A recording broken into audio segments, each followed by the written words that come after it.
दो पार्ट में करेंगे। पहले पार्ट में हम लोग 50 प्रश्न को पूरे व्याख्या के साथ देखेंगे और नेक्स्ट पार्ट में जो शेष बचे हुए 50 प्रश्न को उनको पूरे व्याख्या के साथ देखेंगे। तो चलिए प्रारंभ करते हैं।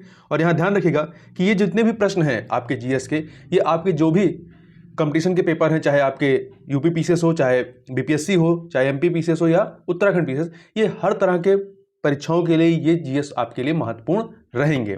तो चलिए प्रारंभ करते हैं। पहला प्रश्न है कि एक भारतीय नागरिक ने वर्ष 2015 में अपनी नागरिकता के परित्याग की घोषणा की। तब उसका पुत्र 10 वर्ष का था। तत्पश्चात उसके परित्याग की घोषणा को सफलतापूर्वक पंजीकृत कर लिया गया। वर्तमान में उसके पुत्र को निम्नलिखित में से कौन से मूल अधिकार प्राप्त होंगे? तो पहला निजता का अधिकार, दूसरा गिरफ्तारी और निरोध से संरक्षण का अधिकार, तीसरा वाक स्वातंत्र और अभिव्यक्ति स्वतंत्रता का अधिकार। इसमें से कौन से प्राप्त होंगे? तो इसको जो है पहला अधिकार निजता का और गिरफ्तारी और निरोध से संरक्षण, ये दोनों अधिकार प्राप्त होंगे, परंतु आपका वाक स्वतंत्र और अभिव्यक्ति स्वतंत्रता का अधिकार जो है ये प्राप्त नहीं होगा। तो यहां पर सी ऑप्शन आपका सही हो जाएगा। क्यों नहीं होगा इसके बारे में बात कर लेते हैं। देखिए, एक भारतीय नागरिक जो पूर्ण आयु एवं क्षमता का है अपनी भारतीय नागरिकता के परित्याग की घोषणा कर सकता है। जब कोई व्यक्ति अपनी भारतीय नागरिकता का परित्याग करता है तो उस व्यक्ति का प्रत्येक नाबालिग बच्चा भी जो 18 वर्ष से कम का हो भारतीय नागरिक नहीं रहता है। यद्यपि ऐसे बच्चे 18 वर्ष की आयु होने पर भारतीय नागरिकता पुनः प्राप्त कर सकते हैं। यहां पे देखिए 2015 में वो 10 साल का था, अब 2022 में कितने का हो जाएगा? 2022 में आप देखेंगे तो वो 17 साल का हो जाएगा, परंतु 18 साल का नहीं हुआ है। इसके अतिरिक्त देखिए, इस मामले में बच्चे के नाबालिग होने के कारण उसकी भी नागरिकता समाप्त हो जाती है, मतलब वो नागरिक नहीं रह जाएगा। तो जो नागरिकों को अधिकार दिए गए हैं वो उसको नहीं मिलेंगे। यदि वह वर्तमान में 17 वर्ष का है तब भी वह नाबालिग ही होगा। इस प्रकार उससे भारतीय नागरिक नहीं माना जाएगा। इसलिए वह केवल उन मूल अधिकारों को ही प्राप्त कर सकता है जो नागरिकों और विदेशियों दोनों के लिए ही उपलब्ध है। तो यहां पर आपका जो निजता का अधिकार है और गिरफ्तारी के और निरोध से संरक्षण, ये दोनों नागरिक और विदेशियों दोनों को लिए दिए गए हैं, जबकि वाक स्वतंत्रता और अभिव्यक्ति स्वतंत्रता का जो अधिकार है ये केवल नागरिकों के लिए ही दिए गए हैं। देखिए, ऐसे अधिकार जो केवल भारतीय नागरिकों के लिए उपलब्ध है उसमें है धर्म, मूलवंश, जाति, लिंग या जन्मस्थान के आधार पर विभेद का प्रतिषेध, अनुच्छेद 15 के तहत। वहीं अनुच्छेद 16 के तहत लोक नियोजन के विषय में अवसर की समता, अनुच्छेद 19 के तहत 6 बुनियादी स्वतंत्रताएं युक्त निर्बंधों के अधीन दी गई, जिसमें आपका वाक स्वातंत्र और अभिव्यक्ति स्वतंत्रता का अधिकार शामिल है ये। और अनुच्छेद 29 के तहत अल्पसंख्यक वर्गों की भाषा, लिपि और संस्कृति के संरक्षण के संबंध में अधिकार, और अनुच्छेद 30 के तहत शिक्षा संस्थानों की स्थापना और प्रशासन करने का अल्पसंख्यक वर्गों का अधिकार, ये केवल भारतीय नागरिकों को ही प्राप्त है। आगे चलते हैं। निम्नलिखित उद्देश्यों के पर विचार कीजिए। राजनीतिक न्याय, आर्थिक स्वतंत्रता, पारिस्थिति की समानता, राष्ट्र की एकता और अखंडता। भारत के संविधान की प्रस्तावना में उपर्युक्त में से कौन से उद्देश्य वर्णित किए गए हैं? तो देखिए, भारत की संविधान की जो प्रस्तावना है जिसके अभी हम लोग देखेंगे तो उसमें आर्थिक स्वतंत्रता की बात नहीं की गई है। ठीक है, 3 प्रकार के मतलब स्वतंत्रता, 5 प्रकार की स्वतंत्रता की बात की गई है, तो उसमें कहीं भी आर्थिक स्वतंत्रता की बात नहीं है। राजनीतिक न्याय की बात की गई है, पारिस्थितिक की समानता की बात की गई है, राष्ट्र की एकता और अखंडता की बात की गई है। तो 1, 3, 4 मतलब ए ऑप्शन आपका सही हो जाएगा। अब इसकी व्याख्या देखते हैं। तो भारतीय संविधान की प्रस्तावना जब आप पढ़ेंगे तो उसमें है कि हम भारत के लोग भारत को एक संपूर्ण प्रभुत्व संपन्न समाजवादी पंथ निरपेक्ष लोकतंत्रात्मक गणराज्य बनाने के लिए उसके समस्त नागरिकों को 3 प्रकार के न्याय, कौन कौन से? सामाजिक, आर्थिक और राजनीतिक न्याय। ठीक है, तो उसमें से राजनीतिक न्याय है। और 5 प्रकार की स्वतंत्रता, विचार, अभिव्यक्ति, विश्वास, धर्म और उपासना की स्वतंत्रता। तो 5 स्वतंत्रता होगी, विचार, अभिव्यक्ति, विश्वास, धर्म और उपासना। तो 5 प्रकार की स्वतंत्रता जिसमें आर्थिक स्वतंत्रता की बात नहीं की गई है। और वहीं 2 प्रकार की समता, प्रतिष्ठा की और अवसर की समता, तो उसमें ये आपका आ गया। इसके अतिरिक्त व्यक्ति की गरिमा और राष्ट्र की एकता और अखंडता सुनिश्चित करने वाली बंधुता बढ़ाने के दृढ़ संकल्प होकर, तो वहां पर आपका ये राष्ट्र की एकता और अखंडता भी आ गया। दृढ़ संकल्प होकर अपनी इस संविधान सभा में आज तारीख 26 नवंबर 1949 ईस्वी एतत् द्वारा संविधान को अंगीकृत, अधिनियमित और आत्मार्पित करते हैं, ऐसा प्रस्तावना में लिखा गया है। देखिए, प्रस्तावना में संविधान के अधिकार के स्रोत का पता चलता है जो कि भारत के लोगों से अधिकार है। ठीक है, तो स्रोत क्या है? भारत के लोग हैं। तो ये चीजें थी। आगे बढ़ते हैं हम लोग अगले प्रश्न पर। अगला प्रश्न है कि संविधान के अनुच्छेद 356 के तहत राष्ट्रपति शासन के संदर्भ में निम्नलिखित कथनों पर विचार कीजिए। पहला है, इसको प्रवृत्त बनाए रखने की कोई अधिकतम अवधि निर्धारित नहीं की गई। गलत है, बिल्कुल है। दूसरा, जब इसकी उद्घोषणा की जाती है तो राष्ट्रपति राज्यपाल में निहित शक्तियों में से कोई भी शक्ति अपने हाथ में ले सकता है। ये बिल्कुल सही है, तो ए दूसरा कथन सही है, बी ऑप्शन आपका सही हो जाएगा। देखिए, राष्ट्रपति शासन के प्रभाव की उद्घोषणा जारी होने के 2 माह के भीतर इसका संसद के दोनों सदनों द्वारा अनुमोदन हो जाना चाहिए। हालांकि यदि राष्ट्रपति शासन का घोषणा पत्र लोकसभा के विघटित होने के समय जारी होता है या लोकसभा 2 माह, ये जो 2 माह की अवधि है, के भीतर उद्घोषणा को मंजूरी दिए बिना ही विघटित हो जाती है, तो घोषणा पत्र लोकसभा की पहली बैठक से 30 दिनों तक बना रहता है, बशर्ते यहां पर शर्त यह भी है कि राज्यसभा, चूंकि वो विकृत नहीं होती है, तो राज्यसभा ने इसे निश्चित समय में स्वीकृत कर दिया हो। यदि संसद के दोनों सदनों द्वारा इसे स्वीकृत किया जाता है, तब राष्ट्रपति शासन 6 माह तक, कितने 6 माह तक जारी रहता है और इसे संसद की मंजूरी के साथ प्रत्येक 6 माह पर करके अधिकतम 3 साल तक ही बढ़ाया जा सकता है। इसके अतिरिक्त राष्ट्रपति उद्घोषणा द्वारा उस राज्य की सरकार के सभी या कोई कृत्य और राज्यपाल में या राज्य के विधानमंडलों से भिन्न राज्य के किसी निकाय या प्राधिकारी में निहित या उसके द्वारा प्रयुक्त सभी या कोई शक्ति अपने हाथ में ले सकेगा। आगे चलते हैं अगले प्रश्न पर, क्वेश्चन नंबर 4 पे। देखिए, हाल ही में सुर्खियों में रही E9 साझेदारी संबंधित है किससे? तो ये सभी के लिए गुणवत्तापूर्ण शिक्षा सुनिश्चित करने से संबंधित है। इसके बारे में बात करते हैं। तो E9 9 देशों, जिसमें आपके ध्यान रखिएगा 9 देश कौन से हैं? बांग्लादेश, ब्राजील, चीन, मिस्र और भारत, इंडोनेशिया, मैक्सिको, नाइजीरिया और पाकिस्तान का एक ऐसा मंच है जिसका उद्देश्य यूनेस्को के सभी के लिए शिक्षा, एजुकेशन फॉर ऑल, ये शॉर्ट में EFA कहते हैं, पहल के लक्ष्यों को प्राप्त करना है। तो यहां ध्यान रखिएगा, ये जो E9 पहल है, इनिशिएटिव है, या ये जो मंच है, इसमें भारत भी शामिल है। E9 साझेदारी सर्वप्रथम 1993 में स्थापित की गई थी, जिसका गठन यूनेस्को की सभी के लिए शिक्षा, एजुकेशन फॉर ऑल पहल के लक्ष्यों को प्राप्त करने के लिए किया गया था। E9 साझेदारी सतत विकास लक्ष्य, जो SDG गोल 4 है, जिसके तहत शिक्षा 2030 को प्राप्त करने के लिए कार्य कर रही है। ठीक है, उसके लक्ष्य को प्राप्त करना है। हाल ही में शिक्षा राज्य मंत्री ने E9 देशों के शिक्षा मंत्रियों की परामर्श बैठक में भाग लिया था, जिसका विषय E9 पहल का था SDG 4 की दिशा में प्रगति को गति देने के लिए डिजिटल शिक्षा को बढ़ावा देना। आगे चलते हैं अगले प्रश्न पर। अगला प्रश्न है, इसके संविधान की दूसरी अनुसूची में उपबंधित प्रशासनिक प्रावधान संबंधित है किससे संबंधित? देखिए, जो दूसरी अनुसूची है, इसमें विभिन्न लोगों के लिए परिलब्धियां, भत्ते, विशेषाधिकार आदि से संबंधित प्रावधान किए गए। तो किन के लिए किए गए हैं? तो उसमें आप देखेंगे, उसमें भारत के नियंत्रक महालेखा परीक्षक के लिए है, उच्च न्यायालय के न्यायाधीशों के लिए भी है, परंतु संसद के सदस्यों और संघ लोक सेवा आयोग के सदस्यों के लिए नहीं है। तो पहला और दूसरा ही यहां पर सही है, इसलिए विकल्प ए सही हो जाएगा। अब देख लेते हैं, तो ये जो दूसरी अनुसूची है, जिसमें परिलब्धि, भत्ते, विशेषाधिकार आदि से संबंधित प्रावधान किए गए हैं, वो किन के लिए हैं? तो उसमें शामिल है भारत के राष्ट्रपति, राज्यों के राज्यपाल, लोकसभा के अध्यक्ष और उपाध्यक्ष, राज्यसभा के सभापति और उपसभापति, राज्यों की विधानसभा के अध्यक्ष और उपाध्यक्ष, राज्यों की विधान परिषद के सभापति और उपसभापति, इसके अतिरिक्त उच्चतम न्यायालय के न्यायाधीशों, उच्च न्यायालयों के न्यायाधीशों, भारत के नियंत्रकों, महालेखा परीक्षक, ये सभी इसमें शामिल हैं। दूसरी अनुसूची में प्रावधानों को अनुच्छेद 368 के दायरे से बाहर संसद के दोनों सदनों के साधारण बहुमत से ही संशोधित किया जा सकता है। इसके लिए आर्टिकल 368 की जरूरत नहीं है। आगे चलते हैं। स्वतंत्रता के उपरांत संविधान के भाग 4 के तहत विभिन्न निदेशक तत्वों को प्रभावी करने के लिए राज्य द्वारा अनेक विधियां निर्मित की गई हैं। इस संदर्भ में निम्नलिखित तत्वों पर विचार कीजिए। तो देखिए, पहला, वन्यजीव संरक्षण अधिनियम 1972 और वन संरक्षण अधिनियम 1980 अनुच्छेद 50 को प्रभावी बनाते हैं। तो यह कथन गलत है, यह कथन आपका गलत है, क्योंकि ये जो है आपका, ये किसको प्रभावी बनाता है? ये आपका अनुच्छेद 48 का को या ए को प्रभावी बनाता है, जिसमें जो है आपका, बात करें एक सेकंड, जो 48 का है, इसमें कहा गया है कि पर्यावरण का संरक्षण तथा संवर्धन और वन्य तथा वन्य जीवों की रक्षा का प्रावधान किया गया है, जबकि अनुच्छेद 48 जो है, ये कृषि और पशुपालन को आधुनिक और वैज्ञानिक प्रणालियों से संगठित करने का प्रयास करने तथा विशिष्टतया गायों, बछड़ों और अन्य दुधारू एवं वाहक पशुओं की नस्लों के परिरक्षण और सुधार करने के लिए उनके वध का प्रतिषेध करने के लिए कदम उठाने का प्रावधान किया गया है। तो जो आपका वन्यजीव संरक्षण अधिनियम 1972 है और वन संरक्षण अधिनियम 1980, ये अनुच्छेद 48 को प्रभावी बनाता है, ना कि 50 को। दूसरा देखते हैं, खादी और ग्रामोद्योग बोर्ड अनुच्छेद 43 को प्रभावी बनाता है, बिल्कुल है।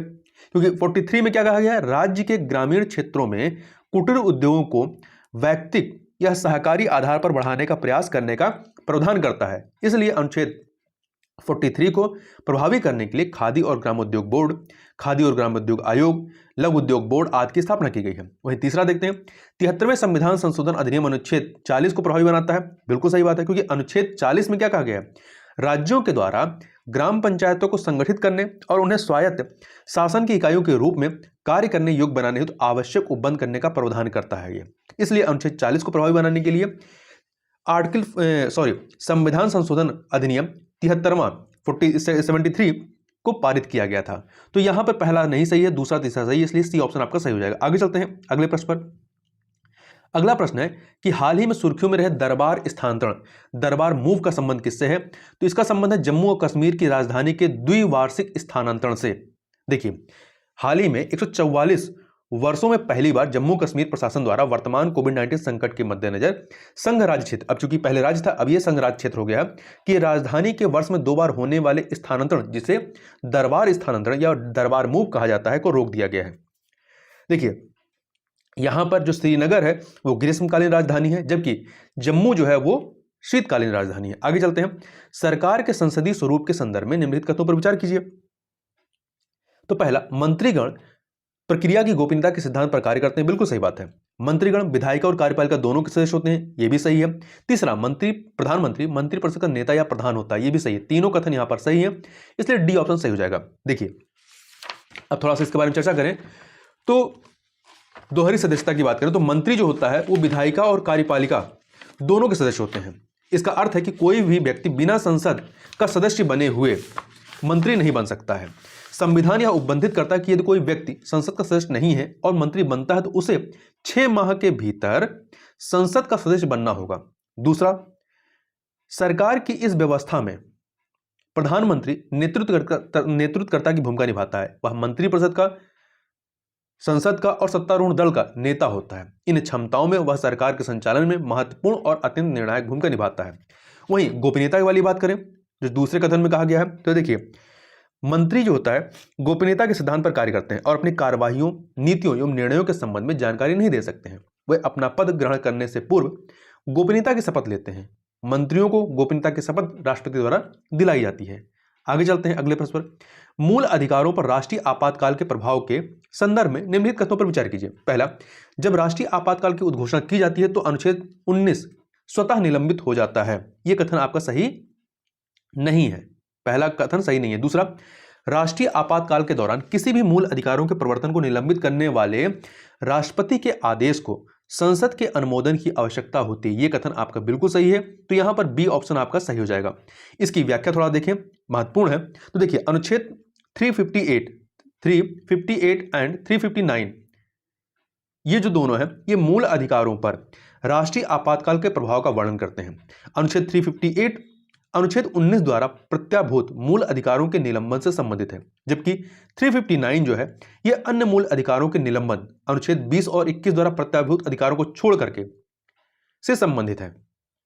अनुच्छेद 19 में सम्मिलित 6 अधिकारों को केवल तभी निलंबित किया जा सकता है जब राष्ट्रीय आपातकाल की उद्घोषणा जो है युद्ध या बाह्य आक्रमण के आधार पर की जाती है, ना कि सशस्त्र विद्रोह के आधार पर। देखिए, राष्ट्रीय आपातकाल 3 आधारों पर घोषित किया जाता है। एक, युद्ध की उद्घोषणा होती है युद्ध के दौरान या बाह्य आक्रमण के आधार पर, और तीसरा है सशस्त्र विद्रोह के आधार पर। परंतु जो आर्टिकल 19 के तहत जो आपको अधिकार दिए गए हैं वो केवल 2 ही दशाओं में उसका निलंबन हो सकता है। एक, राष्ट्रीय आपातकाल की उद्घोषणा जो है युद्ध या बाह्य आक्रमण के आधार पर की जाती है तब। अनुच्छेद 19 स्वतः निलंबित तभी होता है जब आपातकाल की उद्घोषणा का आधार या तो युद्ध या बाह्य आक्रमण हो। प्रारंभ में यह प्रावधान संविधान में उपबंधित नहीं था। इसे संविधान संशोधन अधिनियम 44वें के द्वारा अंतः स्थापित किया गया है। तो इसलिए आपका जो पहला कथन है कि जब राष्ट्रीय आपातकाल की उद्घोषणा की जाती है तो अनुच्छेद 19 स्वतः से निलंबित हो जाता है, यह कथन गलत है। इसके अतिरिक्त अनुच्छेद 359 राष्ट्रपति को राष्ट्रीय आपातकाल के दौरान मूल अधिकारों के प्रवर्तन के लिए न्यायालय में जाने के अधिकार को निलंबित करने के लिए अधिकृत करता है। इसका मतलब यह है कि अनुच्छेद 359 के अंतर्गत मूल अधिकार नहीं बल्कि केवल उनका प्रवर्तन निलंबित होता है। यह निलंबन केवल उन्हीं मूल अधिकारों के प्रवर्तन से संबंधित है जो राष्ट्रपति के आदेश में वर्णित होते हैं। इसके अतिरिक्त यह निलंबन आपातकाल के प्रवर्तन अवधि अथवा आदेश में वर्णित अल्पावधि के लिए लागू होता है और निलंबन का आदेश भारत के संपूर्ण राज्य क्षेत्र अथवा उसके किसी भाग पर लागू किया जा सकता है। इस प्रकार के राष्ट्रपति के आदेश को मंजूरी के लिए संसद के प्रत्येक सदन के समक्ष प्रस्तुत करना होता है। 44वें संविधान संशोधन अधिनियम 1978 अनुच्छेद 359 के विषय पर 2 प्रतिबंध लगाता है। कौन कौन सा प्रतिबंध लगाता है? पहला, राष्ट्रपति अनुच्छेद 20 और 21 के अंतर्गत दिए गए अधिकारों को परिवर्तित कराने के लिए न्यायालय से उपचार प्राप्त करने के अधिकार को निलंबित नहीं कर सकता है। दूसरे शब्दों में कहें तो अपराधों के लिए दोष सिद्ध के संबंध में संरक्षण का अधिकार जो अनुच्छेद 20 में दिया गया है तथा प्राण और दैहिक स्वतंत्रता का अधिकार जो अनुच्छेद 21 में दिया गया है आपातकाल के दौरान भी लागू रहते हैं। तो इसको याद रखिएगा। दूसरा चीज जो है, दूसरा प्रतिबंध क्या है कि केवल उन्हीं कानूनों को चुनौती से संरक्षण प्राप्त है जो आपातकाल से संबंधित है, ना कि दूसरे कानून, और केवल उन्हीं कार्यकारी कार्यों को संरक्षण प्राप्त है जो केवल ऐसे कानूनों के तहत लिए गए हैं। आगे चलते हैं अगले प्रश्न पर, क्वेश्चन नंबर 10 पर। निम्नलिखित में से कौन संविधान सभा की प्रारूप समिति का सदस्य नहीं था? तो इसमें देखिए बी एन राव जो थे, ये बी एन राव इसके सदस्य नहीं थे। बी एन राव की बात करें तो ये जो है अक्टूबर 1947 के अंत में प्रारूप समिति के संवैधानिक सलाहकार थे बी एन राव। इसके अतिरिक्त यदि प्रारूप समिति की बात करें तो इसके अध्यक्ष जो थे बी आर अंबेडकर थे और अध्यक्ष समेत इसमें कुल 7 सदस्य थे। इसमें Alladi Krishna Swami Ayyar, N Gopala Swami Ayyangar, B R Ambedkar, K M Munshi, Syed Mohammad Saadullah, B L Mitra और डी पी खेतान थे। प्रारूप समिति ने 30 अगस्त 1947 को अपनी प्रथम बैठक में बी आर अंबेडकर को अपना अध्यक्ष चुना था, जबकि इसका जो गठन किया जाता है 29 अगस्त 1947 को किया गया था। आगे चलते हैं अगले प्रश्न पर। अगला प्रश्न है संविधान सभा के संदर्भ में निम्नलिखित में से कौन सा या कैसे कथन सही है? पहला, यह एक संप्रभु संपन्न निकाय थी जो अपनी खुशी से कोई भी संविधान तैयार कर सकती थी। यह कथन आपका बिल्कुल सही है। दूसरा, यह लोगों द्वारा अप्रत्यक्ष रूप से निर्वाचित थी। यह भी कथन सही है। तीसरा, यह भारत की प्रथम संसद बन गई। यह भी सही है। तो तीनों कथन यहां पर सही है, इसलिए डी ऑप्शन आपका सही हो जाएगा। अब कैसे सही है इसको भी देख लेते हैं। तो देखिए, संविधान सभा का गठन नवंबर 1946 में कैबिनेट मिशन योजना द्वारा तैयार की गई योजना के तहत किया गया था। संविधान सभा को एक संप्रभुता संपन्न निकाय बनाया गया था जो अपनी खुशी से कोई भी संविधान तैयार कर सकती थी। सभा को भारत के संबंध में ब्रिटिश संसद द्वारा बनाए गए किसी भी कानून को रद्द या परिवर्तित करने के लिए अधिकृत किया गया था। तो पहला कथन आपका सही हो गया। दूसरे की बात करें तो देखिए दूसरा क्या है कि यह लोगों के द्वारा अप्रत्यक्ष रूप से निर्वाचित थी। भारत के लोगों द्वारा संविधान सभा के सदस्यों का चुनाव प्रत्यक्ष वयस्क मताधिकार के आधार पर नहीं किया गया था, किंतु संविधान सभा में भारतीय समाज के सभी वर्गों के प्रतिनिधि शामिल थे। तो दूसरा वाला भी कथन सही है।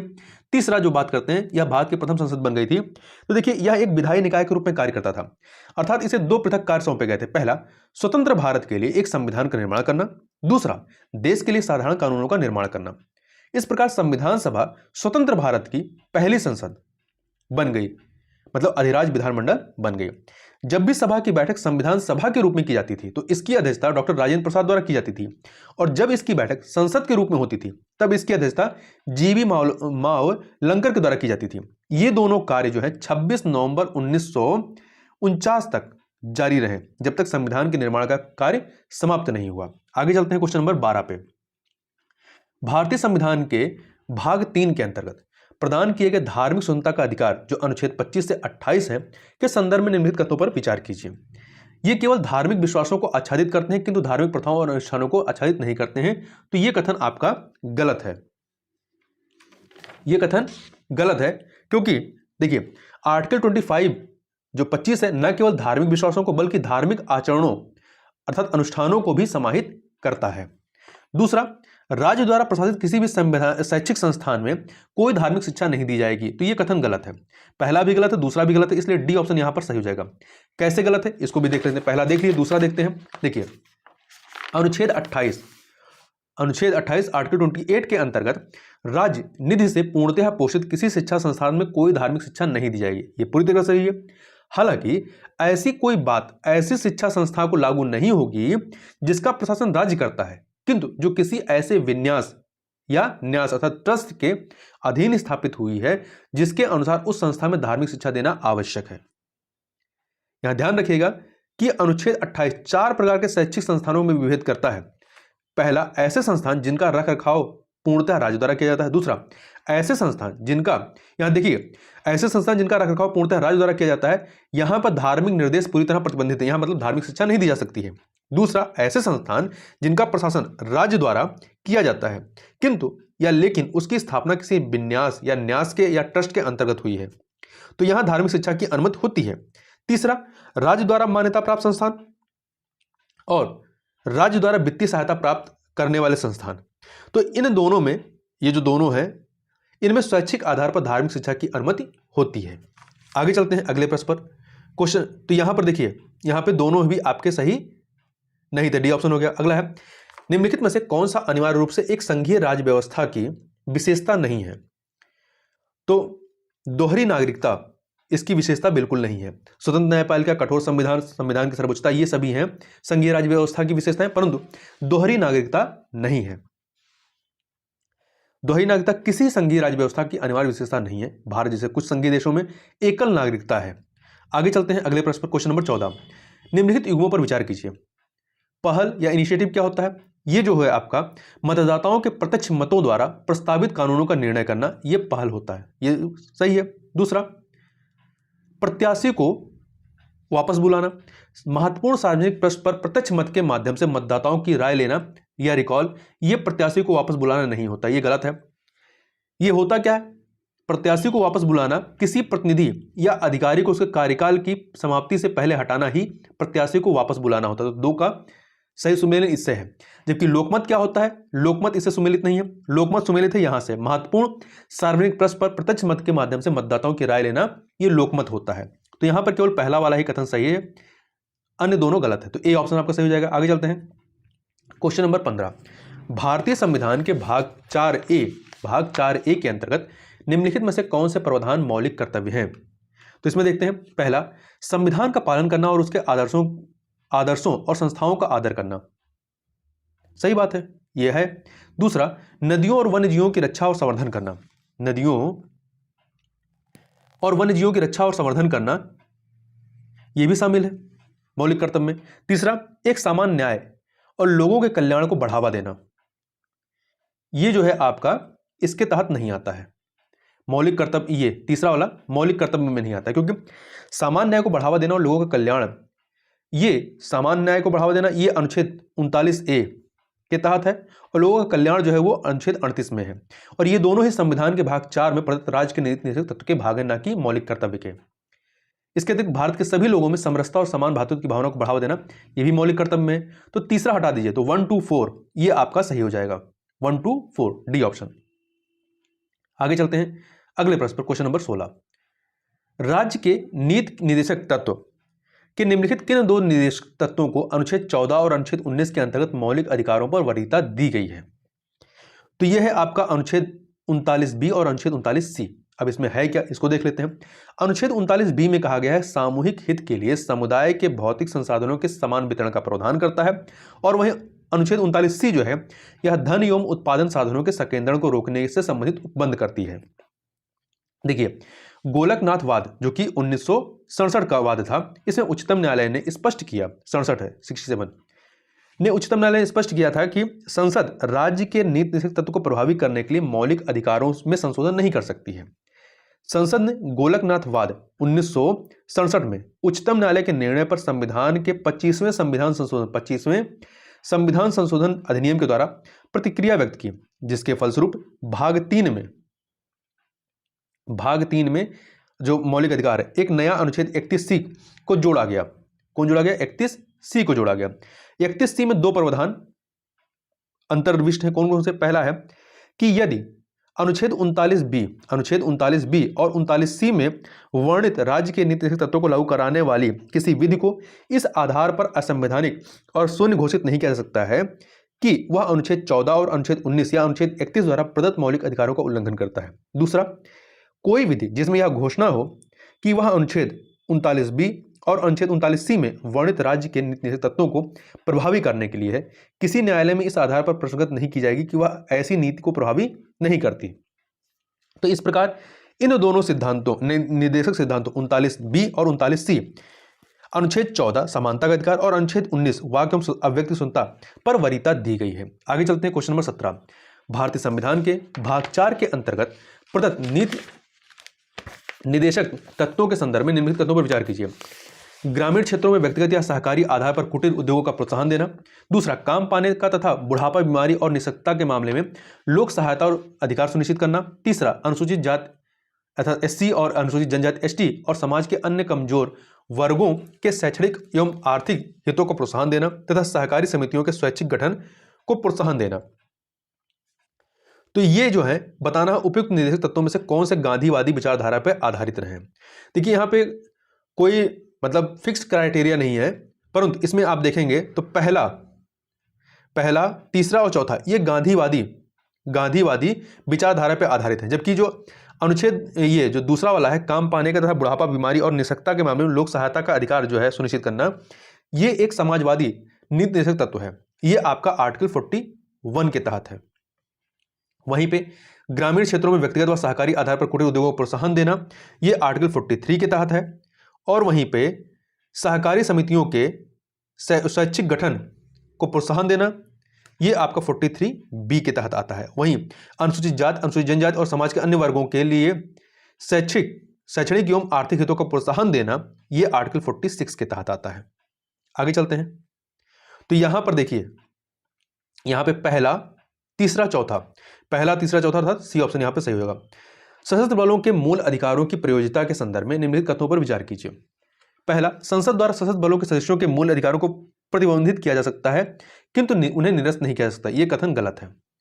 इन्हें जो है संसद द्वारा प्रतिबंधित भी किया जा सकता है और निरस्त भी किया जा सकता है। अनुच्छेद 33 में ऐसा कहा गया है कि संसद को सशस्त्र बलों, अर्धसैन्य बलों, पुलिस बलों, खुफिया एजेंसियों और समरूप बलों के सदस्यों के मूल अधिकारों को प्रतिबंधित या निरस्त करने का अधिकार होता है। इस प्रावधान का उद्देश्य उनके कर्तव्यों के समुचित निर्वहन और उनके बीच अनुशासन को बनाए रखना सुनिश्चित करना है। तो पहला गलत हो गया। दूसरा, सशस्त्र बलों के सदस्यों की अभिव्यक्ति में न केवल सैनिक बल्कि असैनिक कर्मचारी जैसे कि मैकेनिक, बावर्ची आदि भी शामिल है। तो दूसरा कथन सही है, पहला गलत है। तो बी ऑप्शन आपका यहां पर सही हो जाएगा। आगे चलते हैं अगले प्रश्न पर। प्रश्न नंबर 19, भारत सरकार अधिनियम 1858 के संदर्भ में निम्नलिखित कथनों में से कौन सा या से सही है। पहला, इसके तहत राज्य सचिव का नाम का नया पद सृजित किया गया था। राज्य सचिव का नया पद सृजित किया गया था, ये बिल्कुल सही है। दूसरा, इसके तहत निदेशक मंडल और नियंत्रण बोर्ड को समाप्त कर दिया गया, ये भी आपका सही है। तीसरा, वायसराय को भारत में ब्रिटिश ताज का प्रत्यक्ष प्रतिनिधि बना दिया गया, ये भी सही है। तो तीनों कथन यहां पर सही है, इसलिए डी ऑप्शन आपका यहां पर सही हो जाएगा। अब देखते हैं 1858 के अधिनियम को भारत के शासन को बेहतर बनाने वाले अधिनियम के रूप में भी जाना जाता है। इसने ईस्ट इंडिया कंपनी को समाप्त कर दिया और गवर्नरों या सरकार क्षेत्रों और राज्यों संबंधी शक्तियों को ब्रिटिश राजशाही को स्थानांतरित कर दिया। इस अधिनियम की जो विशेषताएं थी उसमें थे इसके तहत एक नए पद भारत के राज्य सचिव को सृजित किया गया, जो पहले कथन में कहा गया, जिसमें भारतीय प्रशासन पर पूर्ण अधिकार और नियंत्रण की शक्ति निहित थी। राज्य सचिव ब्रिटिश कैबिनेट का सदस्य था और अंततः ब्रिटिश संसद के प्रति उत्तरदायी होता था। इसने नियंत्रण बोर्ड अर्थात बोर्ड ऑफ कंट्रोल और निदेशक मंडल कोर्ट ऑफ डायरेक्टर्स को समाप्त कर द्वैत शासन प्रणाली को समाप्त कर दिया। इसके अतिरिक्त इसमें यह प्रावधान किया गया कि भारत को महारानी के द्वारा और उनके नाम पर शासित किया जाएगा। इसके तहत भारत के गवर्नर जनरल के पदनाम को बदल करके भारत का वायसराय कर दिया गया और वह अर्थात वायसराय भारत में ब्रिटिश ताज का प्रत्यक्ष प्रतिनिधि था। इस प्रकार लॉर्ड कैनिंग भारत के प्रथम वायसराय बनते हैं। आगे चलते हैं क्वेश्चन नंबर 20 पे। लोकतंत्र के संदर्भ में निम्नलिखित कथनों में से कौन सा या से सही है। यह सरकार का एक रूप है जो आर्थिक विकास की गारंटी देता है, बिल्कुल सही बात है। दूसरा, यह सामाजिक विविधता को बढ़ावा देने तथा समायोजित करने का प्रयास करता है, यह भी सही है। इसका उद्देश्य अपने नागरिकों नहीं, यह सामाजिक विविधता को बढ़ावा देने और समायोजित करने का प्रयास करता है, यह भी कथन सही है। देखिए पहला वाला जो कथन है, यह सरकार का एक रूप है जो आर्थिक विकास की गारंटी देता है, ये वाला कथन आपका सही नहीं है, क्योंकि कोई भी जो लोकतांत्रिक सरकार है ये समग्रता यह नहीं कह सकते हैं कि यह लोकतंत्र आर्थिक विकास की गारंटी देगा। तो पहला वाला सही नहीं, दूसरा सही है। यह सामाजिक विविधता को बढ़ावा देने तथा समायोजित करने का प्रयास करता है। तीसरा, इसका उद्देश्य अपने नागरिकों की गरिमा एवं स्वतंत्रता को बढ़ावा देना है, ये भी सही है। तो दूसरा तीसरा सही है, बी ऑप्शन यहाँ पे आपका सही हो जाएगा। देखिए लोकतंत्र जो होता है, लोकतंत्र को व्यक्ति की गरिमा और स्वतंत्रता को बढ़ावा देने हेतु सरकार के किसी अन्य रूप से अधिक बेहतर माना जाता है और इसके अतिरिक्त लोकतांत्रिक प्रणाली सामान्यतः विभिन्न सामाजिक विभाजनों को समायोजित करने हेतु प्रक्रियाओं का विकास करती हैं, जिससे सामंजस्यपूर्ण सामाजिक जीवन के निर्माण की अधिक संभावना होती है। आगे चलते हैं अगले प्रश्न पर। क्वेश्चन नंबर 21, संविधान सभा की समितियों में उसके अध्यक्ष के संदर्भ में निम्नलिखित युग्मों पर विचार कीजिए। संघीय संविधान समिति के अध्यक्ष कौन थे? जवाहरलाल नेहरू थे, ना कि BR अम्बेडकर। संचालन समिति के राजेंद्र प्रसाद थे और संघ शक्ति समिति के जवाहरलाल नेहरू थे। इस प्रकार से इसमें से कोई भी सुमेलित नहीं है, तो यहां पे डी ऑप्शन आपका सही हो जाएगा। यहां देखिए, संघ शक्ति समिति और संघीय संविधान समिति इन दोनों के अध्यक्ष जवाहरलाल नेहरू थे। प्रारूप समिति के अध्यक्ष डॉक्टर भीमराव अंबेडकर थे, जबकि संचालन समिति के अध्यक्ष जो थे वो डॉक्टर राजेंद्र प्रसाद थे। आगे चलते हैं अगले प्रश्न पर। क्वेश्चन नंबर 22 पर, निम्नलिखित में से कौन से भारत के संविधान की मूल संरचना के तत्व माने जा सकते हैं? स्वतंत्रता एवं व्यक्ति की गरिमा, संविधान में संशोधन हेतु संसद की सीमित शक्ति, संविधान के धर्मनिरपेक्ष स्वरूप, ये सभी के सभी जो है संविधान की मूल संरचना के तत्व माने जा सकते हैं। डी ऑप्शन सही हो जाएगा। देखिए, केशवानंद भारतीवाद जो कि 1973 का वाद था, इसमें उच्चतम न्यायालय ने संविधान की मूल संरचना या आधारभूत विशेषताओं के एक नए सिद्धांत का प्रतिपादन किया था। हालांकि उच्चतम न्यायालय द्वारा यह परिभाषित या स्पष्ट करना अभी शेष है कि संविधान की मूल संरचना में क्या शामिल है, परंतु इसमें कई चीजों को शामिल किया गया, जैसा कि इन तीनों में कहा गया। इन तीनों को, इसके अलावा अन्य भी चीजों को जो है मूल संरचना के तहत शामिल किया जाता है। आगे चलते हैं अगले प्रश्न पर। भारत के महान्यायवादी के संदर्भ में निम्नलिखित तथ्यों पर विचार कीजिए। पहला, भारतीय संविधान के अनुच्छेद 76 में भारत के महान्यायवादी के पद का प्रावधान किया गया है। बिल्कुल सही बात है। दूसरा, वह भारत के सॉलिसिटर जनरल के अधीनस्थ होता है तथा उसकी सहायता करता है। यह कथन गलत है, क्योंकि सॉलिसिटर जनरल जो है वो महान्यायवादी के अधीन होता है और उसकी सहायता करता है। तो यहां पर केवल पहला कथन सही है, दूसरा वाला कथन आपका गलत है। और आपका जो सॉलिसिटर जनरल होता है उसकी सहायता के लिए जो होता है एडिशनल सॉलिसिटर जनरल होता है। आगे चलते हैं। सरफेस एनहांस्ड रमन स्पेक्ट्रोस्कोपी के संदर्भ में निम्नलिखित कथनों पर विचार कीजिए। पहला, यह अणुओं के रमन प्रकीर्णन संवर्धन पर आधारित आणविक पहचान हेतु प्रयोग की जाने वाली तकनीक है। बिल्कुल सही बात है। इस तकनीक का उपयोग डेंगू के तीव्र निदान में किया जा सकता है। दोनों ही कथन यहां पर सही है, इसलिए सी ऑप्शन आपका सही हो जाएगा। देखिए, अभी कुछ समय पहले जो है भारतीय प्रौद्योगिकी संस्थान दिल्ली IIT दिल्ली ने के शोधकर्ताओं ने डेंगू के शीघ्र निदान के लिए हाथ में धारण करने योग्य एक सरफेस एनहांस्ड रमन स्पेक्ट्रोस्कोपी आधारित प्लेटफॉर्म विकसित किया है, और यह 1 घंटे के भीतर डेंगू के परीक्षण के परिणाम या तीव्र निदान भी दे देता है। आगे चलते हैं अगले प्रश्न पर। क्वेश्चन नंबर 25, राष्ट्रीय अनुसूचित जाति आयोग के संदर्भ में निम्नलिखित कथनों पर विचार कीजिए। यह अनुसूचित जातियों और आंग्ल भारतीय समुदायों के शोषण के विरुद्ध सुरक्षा उपाय प्रदान करता है। बिल्कुल सही बात है। दूसरा, यह अनुसूचित जातियों की सूची में जातियों के समावेशन या बहिष्करण का निर्देश करता है। यह कथन गलत है, यह राष्ट्रपति करता है। तीसरा, यह राष्ट्रपति को अनुसूचित जातियों के लिए सुरक्षा उपाय पर किए गए कार्यों की वार्षिक रिपोर्ट प्रस्तुत करता है। तो यह सही है। तो यहां पर पहला तीसरा सही है, इसलिए सी ऑप्शन आपका सही हो जाएगा। इसके बारे में और बात करें तो राष्ट्रीय अनुसूचित जाति आयोग संविधान के अनुच्छेद 338 द्वारा स्थापित एक संवैधानिक निकाय है। पृथक राष्ट्रीय अनुसूचित जाति आयोग वर्ष 2004 में अस्तित्व में आया। इसे 89 में संविधान संशोधन अधिनियम 2003 के द्वारा राष्ट्रीय अनुसूचित जनजाति आयोग से पृथक किया गया था। राष्ट्रीय अनुसूचित जाति आयोग के अध्यक्ष, उपाध्यक्ष और 3 अन्य सदस्य शामिल होते हैं। इनकी नियुक्ति राष्ट्रपति द्वारा अपने हस्ताक्षर और मुद्रा सहित अधिपत्र द्वारा की जाती है। यहाँ ध्यान रखिएगा, यह अनुसूचित जातियों और आंग्ल भारतीय समुदायों के सदस्यों के शोषण के विरुद्ध रक्षोपाय करता है, जबकि जो दूसरा कथन था, राष्ट्रपति निर्दिष्ट करता है कि प्रत्येक राज्य और संघ राज्य क्षेत्र में किन जातियों को अनुसूचित जातियों के रूप में माना जाए, परंतु राष्ट्रपति की अधिसूचना से किसी भी जाति का समावेशन या बहिष्करण केवल संसद के द्वारा किया जा सकता है। इस संदर्भ में राष्ट्रीय अनुसूचित जाति आयोग जो है केवल सलाहकार की भूमिका निभाता है। आगे चलते हैं अगले प्रश्न पर। क्वेश्चन नंबर 26, 86वें संविधान संशोधन अधिनियम 2002 के द्वारा भारतीय संविधान के निम्नलिखित भागों में से किन में अनुच्छेदों को अंतः स्थापित किया गया था? तो मूल कर्तव्य, मूल अधिकार, राज्य की नीति सिद्धांत या तत्व, इन सभी में अंतः स्थापित किया गया था। तो यहाँ पे डी ऑप्शन आपका सही हो जाएगा। देखिए, 86वें संविधान संशोधन अधिनियम 2002 के द्वारा संविधान के भाग 4A अर्थात जो मूल कर्तव्य है में अनुच्छेद 51A के अंतर्गत 11वें मूल कर्तव्य को अंतः स्थापित किया गया था, जिसके अनुसार यह प्रत्येक माता पिता या संरक्षक का कर्तव्य है या अभिभावक का कर्तव्य है कि वह 6 वर्ष से 14 वर्ष तक के आयु वाले अपने यथास्थित बालक या प्रतिपाल्य के लिए शिक्षा के अवसर प्रदान करें। इसके अतिरिक्त इसी के तहत 86वें संविधान संशोधन अधिनियम के द्वारा शिक्षा के अधिकार को मूल अधिकार के रूप में संविधान के भाग 3 में अनुच्छेद 21A के अंतर्गत स्थापित किया गया। इसी संशोधन के द्वारा संविधान में राज्य के नीति तत्व के अंतर्गत अनुच्छेद 45 को भी जोड़ा गया था।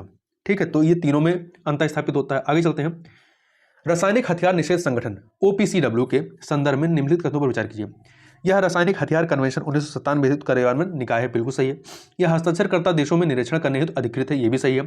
भारत रासायनिक हथियार निषेध संगठन का सदस्य नहीं है, ये कथन गलत है, क्योंकि भारत इसका सदस्य है। तो पहला दूसरा सही है, तीसरा वाला कथन गलत है, तो ए ऑप्शन आपका सही हो जाएगा। देखिए, रासायनिक हथियार निषेध संगठन एक स्वतंत्र स्वायत्त अंतर्राष्ट्रीय संगठन है जिसका संयुक्त राष्ट्र के साथ कार्यकारी संबंध है। रासायनिक हथियार निषेध संगठन वर्ष 1997 में लागू रासायनिक हथियार कन्वेंशन का कार्यान्वयन निकाय है। रासायनिक हथियार निषेध संगठन हस्ताक्षरकर्ता देशों द्वारा कन्वेंशन के अनुपालन को सत्यापित करने हेतु निरीक्षण करने के लिए अधिकृत है, तो दूसरा कथन सही है। इसके अतिरिक्त भारत जो है रासायनिक हथियार निषेध संगठन का एक सदस्य है। हाल ही में चर्चा में क्यों आया? क्योंकि भारत के नियंत्रक एवं महालेखा परीक्षक अर्थात कैग को रासायनिक हथियारों के उन्मूलन हेतु कार्य करने वाले एक प्रतिष्ठित अंतर सरकारी संगठन द्वारा बाह्य लेखा परीक्षक के रूप में चुना गया है। तो यहां पे तीसरा कथन जो है गलत है। आगे चलते हैं अगले प्रश्न पर।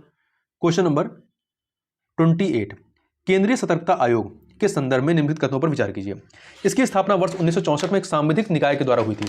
तो आधा कथन तो सही है कि इसकी स्थापना 1964 में होती, परंतु यह सांविधिक निकाय के रूप में स्थापित नहीं हुई थी, क्योंकि 1964 में केंद्र सरकार द्वारा पारित कार्यकारी प्रस्ताव के द्वारा स्थापित किया गया था। इस प्रकार मूलतः यह ना तो संवैधानिक निकाय थी और ना ही सांविधिक निकाय थी। वर्ष 2003 में संसद द्वारा पारित केंद्रीय सतर्कता आयोग CBC अधिनियम 2003 के द्वारा इसे संवैधानिक दर्जा प्रदान किया गया था। तो पहला गलत हो गया। दूसरा, इसे द्वितीय प्रशासनिक सुधार आयोग की अनुशंसाओं के आधार पर स्थापित किया गया था, यह भी कथन गलत है, क्योंकि केंद्रीय सतर्कता आयोग को श्री के संथानम की अध्यक्षता वाली भ्रष्टाचार निवारण समिति की अनुशंसा पर स्थापित किया गया था। तीसरा, इसका अधिकार क्षेत्र संघ के कार्यों के संबंध में सेवारत अखिल भारतीय सेवाओं के सदस्यों तक विस्तृत है, बिल्कुल सही बात है। तो इस प्रकार से कौन सा सही नहीं है? पहला और दूसरा सही नहीं है, बी ऑप्शन आपका सही हो जाएगा, तीसरा सही है। आगे चलते हैं। निम्नलिखित में से किसके द्वारा विश्व जनसंख्या स्थिति रिपोर्ट 2021 को जारी किया गया था? तो संयुक्त राष्ट्र जनसंख्या कोष के द्वारा जारी किया गया था। संयुक्त राष्ट्र जनसंख्या कोष द्वारा my body is my own नामक शीर्षक से विश्व जनसंख्या स्थिति रिपोर्ट 2021 जारी की गई थी। यदि इस संस्था के बारे में बात करें तो संयुक्त राष्ट्र जनसंख्या कोष संयुक्त राष्ट्र महासभा का एक सहायक अंग है। यह एक यौन एवं प्रजनन स्वास्थ्य एजेंसी के रूप में कार्य करता है। इसका परिचालन वर्ष 1969 में शुरू किया गया था, 1969, तो याद रखिएगा। आगे चलते हैं अगले प्रश्न पर। अनुच्छेद 368 के अंतर्गत संविधान संशोधन के संदर्भ में निम्नलिखित कथनों पर विचार कीजिए। संविधान संशोधन विधेयक को किसी गैर सरकारी सदस्य द्वारा पेश नहीं किया जा सकता है, यह कथन आपका गलत है। किया जा सकता है। देखिए, विधेयक को किसी मंत्री या गैर सरकारी सदस्य द्वारा प्रस्तुत किया जा सकता है और इसके लिए राष्ट्रपति की पूर्व स्वीकृति आवश्यक नहीं है। दूसरा, विधेयक को प्रत्येक सदन में साधारण बहुमत से पारित किया जाना अनिवार्य, ये भी कथन गलत है। क्यों? क्योंकि विधेयक को प्रत्येक सदन में विशेष बहुमत द्वारा पारित करना अनिवार्य है। इसका अर्थ यह है कि विधेयक सदन के उपस्थित और मत देने वाले सदस्यों की कम से कम 2/3 बहुमत द्वारा पारित किया जाना अनिवार्य है। तीसरा, संशोधन विधेयक के प्रयोजन के लिए संयुक्त बैठक आयोजित करने का कोई प्रावधान नहीं है, यह बिल्कुल सही है। तो पहला दूसरा यहां पर गलत है, केवल तीसरा सही है, इसलिए बी ऑप्शन आपका यहां पर सही हो जाएगा। आगे चलते हैं। अगला है क्वेश्चन नंबर 31। कभी कभी सुर्खियों में रहने वाला made in America tax plan संबंधित है किससे? आधार क्षण एवं लाभ हस्तांतरण से संबंधित है यह, ठीक है। प्रॉफिट शिफ्टिंग, देखिए made in America tax plan के तहत प्रॉफिट शिफ्टिंग और ऑफशोरिंग इंसेंटिव को प्रतिबंधित करने के लिए कारपोरेट कर सुधारों को प्रस्तावित किया गया है और यह अमेरिका द्वारा प्रारंभ सबसे महत्वपूर्ण प्रस्तावों में से एक है जो वैश्विक न्यूनतम कारपोरेट कर को अपनाने से संबंधित है। आगे चलते हैं 32 नंबर क्वेश्चन। उत्तरी अटलांटिक संधि संगठन नाटो के संदर्भ में निम्नलिखित कथनों पर विचार कीजिए। नाटो अटलांटिक महासागर से सटे सभी देशों का एक सैन्य गठबंधन है, यह कथन गलत है, क्योंकि नाटो क्या है? नाटो यूरोप और उत्तरी अमेरिका के देशों का एक सैन्य गठबंधन है। यह 2 महाद्वीपों के पश्चिमी देशों के मध्य एक संपर्क प्रदान करता है। दूसरा, यह इस सिद्धांत पर आधारित है कि नाटो के एक या अधिक सदस्यों पर आक्रमण को सभी पर हमला माना जाएगा, यह सही है, क्योंकि ये जो है सामूहिक रक्षा, संकट प्रबंधन और सहकारी सुरक्षा के सिद्धांत पर कार्य करते हैं। तो यहां पर आपका पहला गलत है, दूसरा सही है, इसलिए बी ऑप्शन यहां पर सही हो जाएगा। चर्चा में इसलिए क्योंकि नाटो के साथ साथ अमेरिका ने भी अफगानिस्तान से निकलने का निर्णय लिया और निकल भी गए ये लोग। आगे चलते हैं अगले प्रश्न पर। भारतीय परिषद अधिनियम 1861 के द्वारा निम्नलिखित में से कौन से प्रावधान किए गए? इसने वायसराय को आपातकाल के दौरान विधान परिषद की संस्तुति के बिना अध्यादेश जारी करने की शक्ति प्रदान की।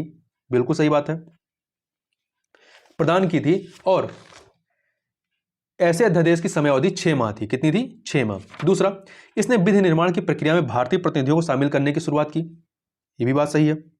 तीसरा, इसने बंबई और मद्रास प्रेसिडेंसी की विधायी शक्तियों को बहाल कर विकेंद्रीकरण की प्रक्रिया की शुरुआत की, ये भी सही है। तो यहां पर तीनों के तीनों ही कथन आपके सही हैं, इसलिए डी ऑप्शन यहां पर आपका सही हो जाएगा। आगे चलते हैं अगले प्रश्न पर। क्वेश्चन नंबर 34, मूल कर्तव्यों के संदर्भ में निम्नलिखित कथनों में से कौन सा सही नहीं है? तो देखिए, मूल कर्तव्यों को कुछ अन्य विधिक प्रावधानों के माध्यम से लागू किया जा सकता है, बिल्कुल सही बात है। ये विधि की संवैधानिक वैधता का परीक्षण करने में न्यायालयों की सहायता करते हैं, ये भी सही बात है। तीसरा, भारत में निवास करने वाले विदेशियों के लिए मूल कर्तव्यों को विस्तारित किया जा सकता है, ये सही नहीं है, ये वाला कथन आपका सही नहीं है।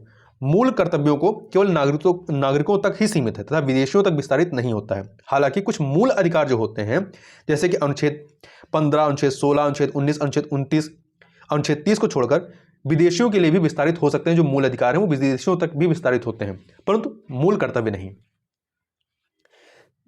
तो ये सी वाला ऑप्शन आपका सही नहीं है। डी देखते हैं, संप्रभुता की रक्षा करना, उसे अक्षुण्ण रखना एक मूल कर्तव्य, ये सही है। मूल कर्तव्य विधि द्वारा परिवर्तनीय है। संसद किसी भी मूल कर्तव्य का पालन न करने के लिए उचित दंड का देने का प्रावधान कर सकती है। वर्ष 1999 में जस्टिस वर्मा समिति ने कुछ मूल कर्तव्यों के कार्यान्वयन के लिए विधिक प्रावधानों को निर्धारित करने की अनुशंसा की थी। आगे चलते हैं अगले प्रश्न पर। हाल ही में सुर्खियों में रही जलवायु पर नेताओं का शिखर सम्मेलन लीडर्स समिट ऑन क्लाइमेट पहल किसके द्वारा शुरू किया गया है? तो इसे संयुक्त राज्य अमेरिका के द्वारा प्रारंभ किया गया है। संयुक्त राज्य अमेरिका ने राष्ट्रपति ने जलवायु संकट से निपटने हेतु प्रमुख अर्थव्यवस्थाओं द्वारा किए जा रहे प्रयासों को गति देने के लिए 40 वैश्विक नेताओं को जलवायु पर नेताओं का शिखर सम्मेलन लीडर्स समिट ऑन क्लाइमेट के लिए आमंत्रित किया। आगे चलते हैं। भारत से कृषि निर्यात के संदर्भ में निम्नलिखित कदमों पर विचार कीजिए। 1991 के एलपीजी सुधारों से भारत कृषि उत्पादों का शुद्ध निर्यातक बना हुआ है, बिल्कुल सही बात है। तो आप देखेंगे कि 1951 से 1991 से एलपीजी सुधारों के बाद से भारत 2018-19 में लगभग 2.7 लाख करोड़ रुपए के निर्यात के साथ कृषि उत्पादों का निरंतर शुद्ध निर्यातक बना हुआ है। दूसरा, कृषि वस्तुओं के वैश्विक निर्यात में भारत की हिस्सेदारी सबसे अधिक है, यह कथन गलत है, क्योंकि खाद्यान्नों तथा फलों एवं सब्जियों के सबसे बड़े उत्पादकों में से एक होने के बावजूद कृषि वस्तुओं के वैश्विक निर्यात में भारत की हिस्सेदारी मात्र 2% है, और कौन से रैंक पर है? 9वां स्थान है, न कि अग्रणी है। यह निर्यात जो है आपका थाईलैंड और इंडोनेशिया जैसे देशों की तुलना में भी बहुत कम है, जिनके पास बहुत कम कृषि योग्य भूमि है। तीसरा, भारत की निर्यात बास्केट में बासमती चावल और समुद्री उत्पादों की प्रमुखता है, यह सही है। तो यहां पर देखें तो पहला और तीसरा सही है, इसलिए डी ऑप्शन यहां पर आपका सही हो जाएगा। आगे चलते हैं अगले प्रश्न पर। क्वेश्चन नंबर 37, किसी राज्य में राष्ट्रपति शासन लागू करना निम्नलिखित में से किन परिस्थिति या किन परिस्थितियों में अनुचित होगा? आम चुनाव के बाद त्रिशंकु विधानसभा की स्थिति में, बिल्कुल उचित है। दूसरा, राज्य जहां एक मंत्रिमंडल इस्तीफा दे देता है और कोई अन्य दल बहुमत के आधार पर सरकार बनाने में सक्षम ना हो, यहां भी उचित है। तीसरा, भ्रष्टाचार के आरोपों के कारण राज्य में व्याप्त कुशासन के आधार पर यदि राष्ट्रपति शासन लगाया जाता है तो यह अनुचित है। तो यहां पे तीसरा, तो इसलिए बी ऑप्शन यहां पर आपका सही हो जाएगा। आगे चलते हैं अगले प्रश्न पर। निम्नलिखित में से कौन 1946 में गठित अंतरिम सरकार के सदस्य थे? तो इसमें आप देखेंगे, इसमें लियाकत अली खान, सरदार पटेल, डॉक्टर राजेंद्र प्रसाद, ये सभी के सभी जो है इसमें शामिल थे। डी ऑप्शन देखिए, भारत की अंतरिम सरकार का गठन वर्ष 1946 में हुआ था। इसमें ब्रिटेन के वायसराय एवं कमांडर इन चीफ तथा ऑल इंडिया मुस्लिम लीग के अन्य सदस्य भी शामिल थे। इसमें उपाध्यक्ष के रूप में जवाहरलाल नेहरू थे। देखिए, इस सरकार का गठन ब्रिटिश भारत और पाकिस्तान में सत्ता हस्तांतरण हेतु सहायता प्रदान करने के लिए किया गया था। उपाध्यक्ष के रूप में जवाहरलाल नेहरू थे। इसमें राजेंद्र प्रसाद, सरदार वल्लभ भाई पटेल, जान मथाई, जगजीवन राम, सरदार बलदेव सिंह, सी राजगोपालाचारी, लियाकत अली खान, ये सभी इसमें शामिल थे। आगे चलते हैं। निम्नलिखित में से कौन सा एक लोकतांत्रिक देश में संविधान का या के कार्य है? यह सरकार की शक्तियों को नियंत्रित करता है, बिल्कुल सही बात है। यह राजनीतिक आत्मनिर्णय के साधन के रूप में कार्य करता है, यह भी सही बात है। यह शांतिपूर्ण तरीके से सामाजिक बदलाव लाने के लिए एक साधन के रूप में कार्य करता है, यह भी सही है। यहाँ पे तीनों कथन सही है, डी ऑप्शन आपका सही हो जाएगा। आगे चलते हैं अगले प्रश्न पर। अगला प्रश्न है 40 नंबर क्वेश्चन। विभिन्न अधिनियमों के माध्यम से अंग्रेजों द्वारा लागू किए गए संवैधानिक सुधारों के संदर्भ में निम्नलिखित कथनों में से कौन सा या से सही है? पहला, भारत सरकार अधिनियम 1935 ने केंद्र में द्वैध शासन लागू किया था, यह बिल्कुल सही बात है, ठीक है। दूसरा, भारतीय परिषद अधिनियम 1919 ने सिखों और आंग्ल भारतीयों के लिए सांप्रदायिक प्रतिनिधि प्रतिनिधित्व लागू किया था। ये 1909 के तहत नहीं बल्कि 1919 के तहत किया गया था। तो दूसरा वाला कथन आपका सही नहीं है। और इसके तहत कुछ महिलाओं को भी मतदान का अधिकार दिया गया था 1919 के तहत। तीसरा, भारतीय परिषद अधिनियम 1892 ने विधायिका को बजट पर चर्चा करने की शक्ति प्रदान की। तो तीसरा सही है, पहला तीसरा सही है, दूसरा गलत है। तो यहां पे बी ऑप्शन सही हो जाएगा। देखिए 1892 वाला जो अधिनियम रहा है, इसने विधान परिषदों को पहली बार बजट पर चर्चा करने और कार्यपालिका के प्रश्नों का उत्तर देने के लिए अधिकृत किया था। इस अधिनियम ने केंद्रीय और प्रांतीय विधान परिषदों दोनों में गैर सरकारी सदस्यों की नियुक्ति के लिए सीमित और परोक्ष रूप से चुनाव का प्रावधान किया गया था। हालांकि चुनाव पद का इस अधिनियम में प्रयोग नहीं किया गया था। आगे चलते हैं अगले प्रश्न पर। क्वेश्चन नंबर 41, संविधान के निम्नलिखित भागों में से कौन सा या से न्यायालयों द्वारा वाद योग्य नहीं है? देखिए, मूल अधिकार वाद योग्य होता है, मूल कर्तव्य और राज्य के नीति निषेध तत्व ये दोनों ही वाद योग्य नहीं होते हैं।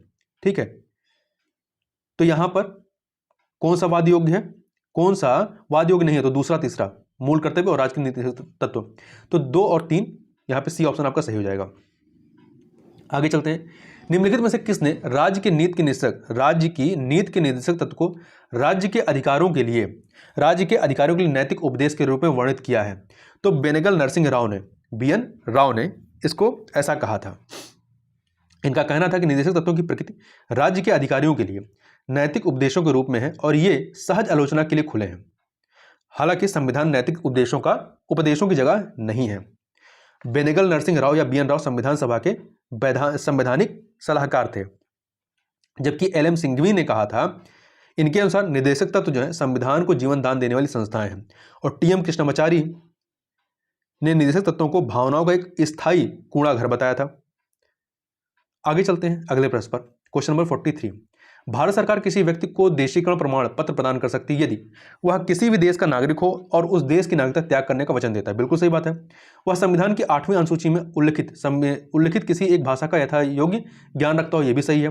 तीसरा, वह पिछले 7 वर्षों से लगातार भारत में निवास कर रहा हो। तो यह कथन सही नहीं, 7 वर्षों से नहीं है। देखिए इसमें ये जो तीसरा वाला है, इसमें क्या है कि 12 मास, इसमें होना चाहिए कि 14 वर्ष तक के लिए है, कुल मिलाकर 14 वर्ष है।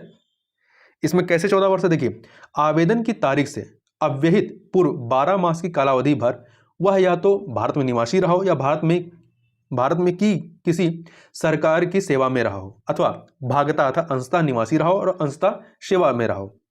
12 मास की उक्त कालावधि जो है पूर्व के 14 वर्षों के दौरान वह ऐसी कालावधियों के लिए जो कुल मिलाकर 11 वर्ष से कम नहीं हो। तो यहाँ 7 नहीं 11 वर्ष है, 11 वर्ष से कम ना हो, या तो भारत के निवासी रहा हो या भारत में ही किसी सरकार की सेवा में रहा हो, अथवा भागता निवासी रहा हो अथवा भागता सेवा में रहा हो। आगे चलते हैं। तो इसमें आपका पहला दूसरा सही है, ए ऑप्शन आपका सही हो जाएगा। आगे चलते हैं अगले प्रश्न पर। भारत का नियंत्रक महालेखा परीक्षक कैग निम्नलिखित में से किस निकाय के लेखाओं का लेखा परीक्षा करता है? तो ये जो है केंद्रीय मंत्रालय का करता है, एयर इंडिया का करेगा, राज्य सहकारी समितियों का नहीं करता है। तो इसलिए बी ऑप्शन यहां पर सही हो जाएगा। देखिए, भारत के संविधान के अनुच्छेद 148 के अंतर्गत भारत का नियंत्रक महालेखा परीक्षक का पद का प्रावधान किया गया है। यह केंद्र और राज्य दोनों स्तरों पर वित्तीय व्यवस्था को नियंत्रित करता है। यही कारण है कि इसे लोक वित्त के संरक्षक के रूप में जाना जाता है। सार्वजनिक निगमों में के लेखा परीक्षण में कैग की भूमिका निम्नलिखित 3 कोटियों के अंतर्गत देखा जा सकता है। कौन कौन से? पहला, कुछ निगमों की लेखा परीक्षा पूरी तरह से एवं प्रत्यक्ष तौर पर कैग द्वारा की जाती है, जैसे कि एयर इंडिया, तेल एवं प्राकृतिक गैस निगम लिमिटेड। वहीं कुछ निगमों जैसे कि केंद्रीय भंडारण निगम की लेखा परीक्षा निजी लेखा परीक्षकों द्वारा की जाती है और कैग पूरक लेखा परीक्षा कर सकती है। तीसरी कैटेगरी क्या है? कुछ निगमों जैसे भारतीय स्टेट बैंक की लेखा परीक्षा पूरी तरह से निजी लेखा परीक्षकों द्वारा की जाती है, ना कि कैग के द्वारा। और यहां ध्यान रखिएगा, कैग जो है राज्य सहकारी समितियों के लेखाओं का लेखा परीक्षण नहीं करता है। राज्य विधानमंडल सहकारी समितियों के लेखाओं के लेखा परीक्षण के लिए प्रावधान कर सकते हैं। सहकारी समिति के सामान्य निकाय द्वारा नियुक्त एक लेखा परीक्षक के द्वारा प्रत्येक सहकारी समिति का लेखा परीक्षण किया जाएगा, ऐसा प्रावधान है। आगे चलते हैं। सशस्त्र बलों द्वारा मानव अधिकारों के उल्लंघन के संबंध में राष्ट्रीय मानवाधिकार आयोग की एक सीमित भूमिका है। इस संदर्भ में निम्नलिखित कथनों में से कौन सा सही है? यह सशस्त्र बलों द्वारा मानव अधिकारों के उल्लंघन के संबंध में स्वतः संज्ञान द्वारा रिपोर्ट मांग सकता है। बिल्कुल सही बात है। सरकार को 3 माह के भीतर राष्ट्रीय मानवाधिकार आयोग की अनुशंसाओं पर की गई कार्रवाई के बारे में सूचित करना आवश्यक है, यह भी सही है। तो यहां पर सी ऑप्शन 1 और 2 दोनों ही सही है। यहां ध्यान रखिएगा कि राष्ट्रीय मानवाधिकार आयोग या तो स्वतः संज्ञान ले सकता है या याचिका प्राप्त करने के उपरांत सशस्त्र बलों द्वारा मानव अधिकारों के उल्लंघन के संबंध में केंद्र सरकार से रिपोर्ट मांग सकता है? आगे चलते हैं अगले प्रश्न पर। क्वेश्चन नंबर 46, नागरिकता से संबंधित निम्नलिखित में से किस प्रावधान या किन प्रावधानों को भारतीय संविधान में मूल रूप से उपबंधित किया गया है? संविधान के लागू होने के बाद नागरिकता प्राप्त करने की विधि नहीं, लागू होने के बाद नहीं है। इसमें क्या था, देखिए अनुच्छेद 5 से 8 के अंतर्गत भारतीय संविधान केवल उन लोगों की पहचान करता है जो संविधान लागू होने के समय नागरिक बने। संविधान लागू होने के बाद नागरिकता प्राप्त करने के तरीकों को संसद पर छोड़ दिया गया है। तदनुसार संसद द्वारा नागरिकता अधिनियम 1955 1955 अधिनियमित किया गया है, 1955 है। इसके अतिरिक्त दूसरा, भारत के बाहर रहने वाले भारतीय मूल के व्यक्तियों को पंजीकरण कराने वाली प्रक्रिया, ये आपका सही है। तीसरा, पाकिस्तान से भारत को प्रव्रजन वाले व्यक्तियों को नागरिकता के अधिकार प्रदान करने की क्रियाविधि, यह भी शामिल है। तो दूसरा तीसरा सही है, पहला गलत है। अनुच्छेद 5 से 8 के अंतर्गत प्रदत्त संवैधानिक प्रावधान जो है नागरिकता के संदर्भ में वर्णन करते हैं। क्या? पहला, एक व्यक्ति जो भारत का मूल निवासी है उसके संबंध में। दूसरा, पाकिस्तान से प्रव्रजन करने वाले व्यक्ति के संबंध में। तीसरा, पाकिस्तान को प्रव्रजन करने वाले व्यक्ति जो बाद में वापस लौट आए। चौथा, भारतीय मूल के व्यक्ति जो भारत के बाहर रह रहे हो। आगे चलते हैं क्वेश्चन नंबर 47, निम्नलिखित में से किन निर्देशक तत्वों को संवैधानिक संशोधन प्रक्रिया के द्वारा जोड़ा गया? तो देखिए किसको जोड़ा गया है, एक समान न्याय एवं गरीबों को निःशुल्क विधिक सहायता उपलब्ध कराना, इसको जोड़ा गया है 42वें संविधान संशोधन अधिनियम 1976 के द्वारा। ठीक है, यह 39A के रूप में जोड़ा गया है। वहीं दूसरा, पर्यावरण का संरक्षण तथा संवर्धन और वन एवं वन्यजीवों की रक्षा, ये 48A के तहत जोड़ा गया है इसको। और वहीं आय प्रतिष्ठा सुविधाओं और अवसरों की असमानताओं को कम करना, इसको भी जो है जोड़ा गया है। इसको जोड़ा गया है 44वें संविधान संशोधन अधिनियम 1978 के द्वारा। और वहीं पे जो चौथा वाला है, पोषाहार स्तर और जीवन स्तर को ऊंचा करना तथा लोक स्वास्थ्य का सुधार करना, ये आर्टिकल 47 में दिया गया है और ये पहले से ही था, मतलब इसे संशोधन के माध्यम से नहीं जोड़ा गया है। तो पहला, दूसरा, तीसरा जोड़ा गया है, चौथा नहीं। ये ऑप्शन आपका सही हो जाएगा। आगे चलते हैं क्वेश्चन नंबर 48, संविधान सभा की निम्नलिखित घटनाओं को सही कालक्रम में व्यवस्थित कीजिए। तो देखिए, कैबिनेट मिशन योजना द्वारा सुझाए गए प्रस्तावों के अंतर्गत नवंबर 1946 में संविधान सभा का गठन किया गया था। इसमें आप देखेंगे तो 22 जुलाई 1947 को राष्ट्रीय ध्वज को अपनाया गया। और वहीं मई 1949 में राष्ट्रमंडल में भारत की सदस्यता की पुष्टि की गई और 24 जनवरी 1950 को राष्ट्रगान को अपनाया गया। तो इसमें सबसे पहले राष्ट्रीय ध्वज का अपनाना, फिर राष्ट्रमंडल में भारत की सदस्यता की पुष्टि करना और सबसे लास्ट में राष्ट्रगान को अपनाना। तो 213 अर्थात बी ऑप्शन आपका यहाँ पे सही हो जाएगा। आगे चलते हैं क्वेश्चन नंबर 49, निम्नलिखित में से कौन से मूल अधिकार केवल भारतीय नागरिकों को उपलब्ध है? तो धर्म, मूलवंश, जाति, लिंग या जन्म स्थान के आधार पर विभेद का प्रतिषेध, ये आपका आर्टिकल 15 है। वृत्ति की स्वतंत्रता आर्टिकल 19 के तहत, ये भी केवल नागरिकों को प्राप्त है। तीसरा, अल्पसंख्यक वर्गों को शिक्षण संस्थाओं की स्थापना और प्रशासन का अधिकार, ये आपका आर्टिकल 30 है, ये भी केवल नागरिकों को प्राप्त है। मानव दुर्व्यवहार और बलात्श्रम का प्रतिषेध, जो कि ये विदेशियों और भारतीय नागरिकों दोनों को ही प्रदान किया गया है। तो यहां पर पूछा गया है कि केवल भारतीय नागरिकों कौन सा मिला है, पहला, दूसरा, तीसरा, अर्थात ए ऑप्शन यहां पर सही हो जाएगा। आगे चलते हैं, भारतीय संविधान के अनुच्छेद 1 के अंतर्गत राज्यों के संघ की अभिव्यक्ति में निम्नलिखित में से कौन सा या शेष सम्मिलित है? तो इसमें आप देखेंगे, इसमें राज्यों के क्षेत्र को शामिल किया गया, परंतु संघ क्षेत्र, ऐसे क्षेत्र जिन्हें किसी भी समय भारत सरकार द्वारा अधिकृत किया जा सकता है, इसको शामिल नहीं किया गया है। तो यहां पर आपका बी ऑप्शन आपका सही हो जाएगा। इसके बारे में थोड़ा सा देख लेते हैं। तो अनुच्छेद 1 संघ के नाम और राज्य क्षेत्र से संबंधित है। इसमें अनुच्छेद 1 में कहा गया है कि भारत अर्थात इंडिया राज्यों का संघ होगा। 1 के 2 में कहा गया है कि राज्य और उनके राज्य क्षेत्र में वे होंगे जो पहली अनुसूची में निर्दिष्ट होंगे। अनुच्छेद 3 में कहा गया है कि भारत के क्षेत्र में क्या क्या शामिल होंगे, राज्यों के राज्य क्षेत्र, पहली अनुसूची में विनिर्दिष्ट संघ राज्य क्षेत्र और ऐसे राज्य क्षेत्र जो अर्जित किए जाएंगे समाविष्ट होंगे। इस प्रकार भारत का क्षेत्र राज्यों के संघ की तुलना में एक व्यापक अभिव्यक्ति है। तो यहां पर केवल बी ऑप्शन आपका सही हो जाएगा। इस प्रकार से यहां पर हम लोगों ने 50 प्रश्नों को देखा। तो इस वीडियो में बस इतना ही, मिलते हैं नेक्स्ट वीडियो में, तब तक के लिए बहुत बहुत धन्यवाद।